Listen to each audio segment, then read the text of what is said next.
if she had lived her life quietly, if she had allowed heartbreak to silence her or humiliation to define her, the role of a British queen might have evolved into something cold, distant, and powerless. But one woman, elegant, wounded, adored, underestimated, reshaped what it meant to stand beside a king and represent a nation. Her name was Queen Alexandra, and the queens who followed her, Mary, Elizabeth.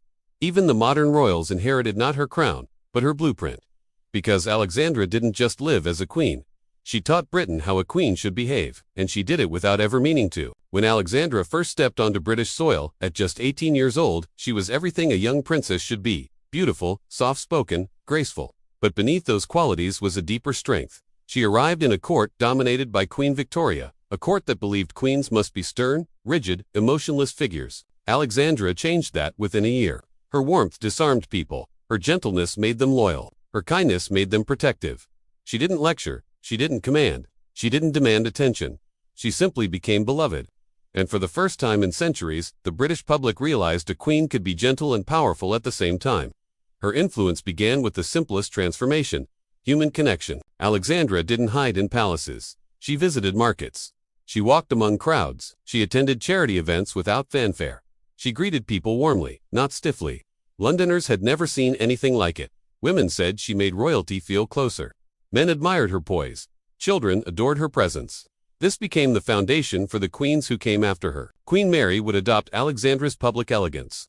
Queen Elizabeth Bosleyan, the Queen Mother, would adopt her warmth, and Queen Elizabeth II would inherit her sense of duty to remain visible, calm, and connected.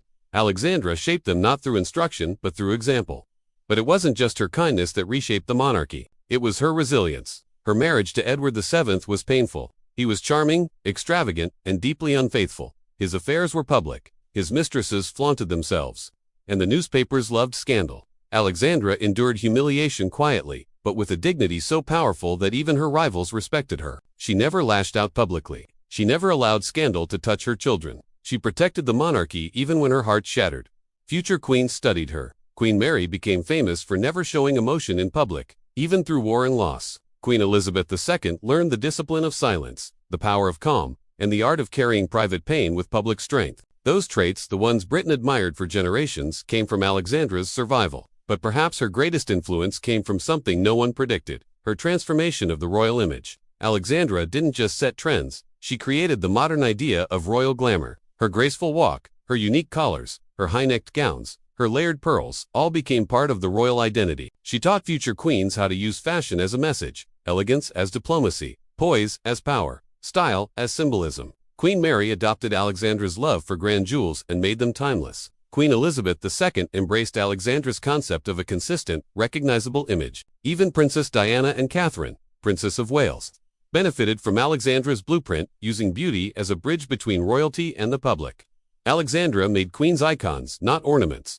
There was also her role in public duty. Alexandra visited hospitals long before it became expected.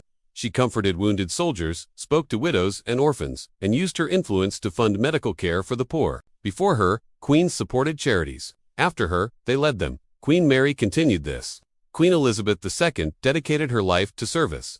Queen Camilla and Catherine still follow Alexandra's model today.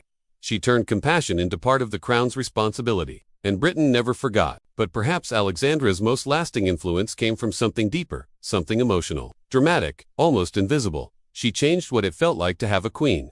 Before Alexandra, queens were distant symbols. After her, queens became emotional anchors for the nation. During the First World War, Alexandra's presence comforted people. Her hospital visits, her tender gestures, her soft voice, they made the monarchy feel human during its darkest hour. Queen Mary followed this during World War I and II. Queen Elizabeth II followed this during countless crises across her 70-year reign. Alexandra taught queens that their role was not just to stand beside a king, but to hold the country's heart together. When Alexandra grew older, she lived quietly, fading from the public eye, but her influence did not fade. Queen Mary once said that everything she learned about public duty, dignity, and appearance came from Alexandra. Queen Elizabeth II inherited her calm expression, her steady poise, her unshakable devotion to service. Even modern royal women, Diana, Catherine, Meghan, walked paths Alexandra carved without ever realizing it. She shaped royal behavior. She shaped royal fashion. She shaped royal expectations. She shaped royal emotional presence. She shaped queens, and she did it all without raising her voice. In her final years, Alexandra lived surrounded by memories, photographs, jewels, gifts, and letters. She rarely spoke of her influence. She rarely took credit. She simply believed she had done her duty. But history proves something her modesty never allowed her to say. Without Alexandra, the monarchy of the 20th century would look entirely different. She didn't just shape the queens who followed her. She defined them. She taught them how to walk, how to dress, how to endure, how to protect the crown without losing themselves. She was not the queen who ruled the empire. She was the queen who shaped its future. If you enjoyed this story, make sure to like this video, subscribe to the channel, and comment your favorite topic you want me to cover next. Your support helps bring these forgotten queens back to life.